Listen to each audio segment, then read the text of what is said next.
have to buy your television from one particular cable company to watch TV. You can buy it from anyone.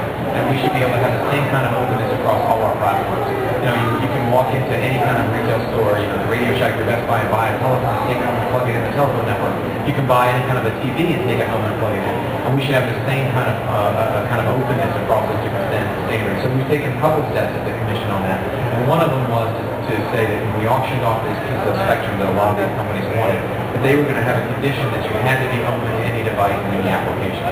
So that just like abroad, in Europe and in Asia, you can walk into a store and you can buy your cell phone, the actual handset, separately from the service. And you can pick your handset from any of the companies and you walk in there and have it attached to any of the different cellular networks there. And we want to do the same thing here in the United States so that you can have any device that you want and bring it with you. So we put that as a condition on, and it's had a transforming effect on the wireless industry. Since we put that condition on that auction, you've had almost every different wireless company come forward and say they're going to be more open. So that Verizon has said that they're going to have a completely open network that's going to be available to attach any device to it that would technically work. And AT&T has talked about opening up their network, and their iPhone is actually already now open to different applications into the application store. We've got T-Mobile participating in what they call an open handset alliance, and some of the technology companies like Google involved in. And so they're going to have, they're just introducing their G phone, their Google phone. It's going to be completely open to any application. And so all of these wireless companies are going to transform the way that they're selling service to consumers, so you can get any device you want. Okay, now let's talk for a minute about white spaces. In 2008, November, you adopted the TV white spaces rules. Now, what is this going to mean for consumers, and when might we see the use of smart devices in these white spaces?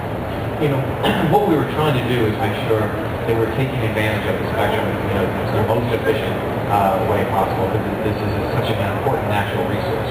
And what we've discovered with the advances in technology is that there are technologies today that are smart enough to know that they can operate on certain frequencies of television that are empty. So in any particular market, you have certain channels, but they're not all beside each other because they need to have a sufficient space between them so they don't interfere. But that space in between them could be utilized for other things like local broadband connections, or maybe being able to send your communication wirelessly from your set-top box to your television. And so what we did is we said that if your device was smart enough to know to not operate on one of the channels that was being used for broadcast television in that market, that we would let you operate on those vacant channels in between. So the white spaces are those vacant channels in between TV stations in the market. And so we put that in place, and we anticipate, sometime, it usually takes 18 months, 2 years for products to be able to get to the market after the Commission made this kind of ruling. And you'll be able to use those devices just like you use Wi-Fi today. We've made it so that it would be unlicensed. So there won't be any particular company that has it licensed. It's going to be unlicensed just like Wi-Fi. So anybody will be able to manufacture devices that will take advantage of this spectrum at relatively low power, so we'll still have a lot of capability. Okay. Now let's discuss broadband in the U.S.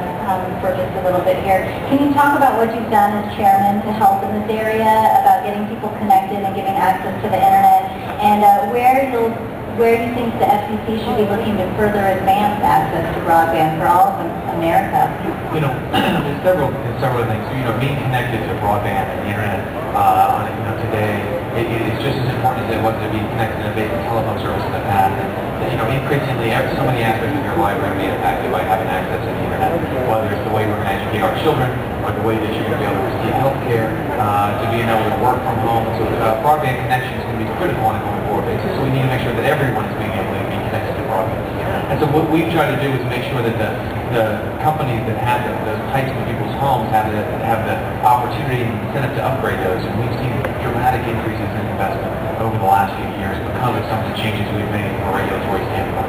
So that we decided we weren't going to end up making people apply the old legacy telephone rates and regulations to those new broadband connections. And that allowed for companies to be investing and upgrading them so that you have telephone companies, for example, investing billions of dollars a year trying to put fiber all the way to your home to make you have a much faster internet connection. And we also have been trying to make sure that we would get enough spectrum out there that eventually we would be able to have wireless connections into broadband. And that's really what we have been focusing a lot on the last couple of years, is how we can turn the wireless connection into a wireless broadband world. And I think that both of those are going to be critical in making sure that everyone has the opportunity to be connected to the United States.